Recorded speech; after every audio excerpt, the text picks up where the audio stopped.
Focus এমন একটা বিষয় যেটা আপনার সঠিকভাবে না থাকলে কখনোই আপনার কোনো কাজেই মিলবে না, কোনো হিসাবেই মিলবে না। আপনি যদি ফোকাস সঠিকভাবে না দিতে পারেন, যেমনটা রুবিক্স কিউব মিলবে না, ঠিক তেমন আপনার জীবনেরও কোনো কাজের সঠিক ফলাফল আসবে না। আপনি যখন সঠিকভাবে ফোকাস দিবেন, ওই একটা কাজের প্রতি আপনি নিজেকে আবদ্ধ রাখবেন, ধরে রাখবেন, তখনই আপনি সাকসেস হবেন।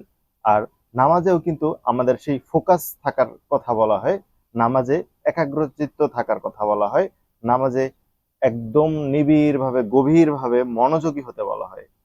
আর এর কারণ সঠিকভাবে নামাজ আদায় করা হয়। আর যখন আপনি মনোযোগ সহকারে আদায় করবেন তখন নামাজে তৃপ্তি পাবেন, আর সেই নামাজে আপনাকে পাপ থেকে মুক্ত রাখবে। আর তদ্রূপ ভাবেই জীবনের প্রতিটা কাজ, নিজের পার্সোনাল কাজ হোক, বিজনেসের কাজ হোক, নিজের জবের কাজ হোক, যে কোনো জায়গায় যে কোনো কাজে আপনি শুধু সঠিক ফোকাসে থাকার কারণে আপনার কাজটি সঠিকভাবে সম্পন্ন হবে, এবং সেই কাজটাই হবে একদম পারফেক্ট, এবং সেটার ফল আসবে সবসময় খুবই ভালো।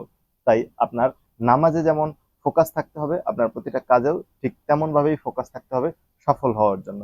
তাই অবশ্যই ফোকাস থাকুন, রুবিক্স কিউবের মতো দ্রুত নিজের কাজগুলো থেকে ভালো আউটপুট পান। ধন্যবাদ।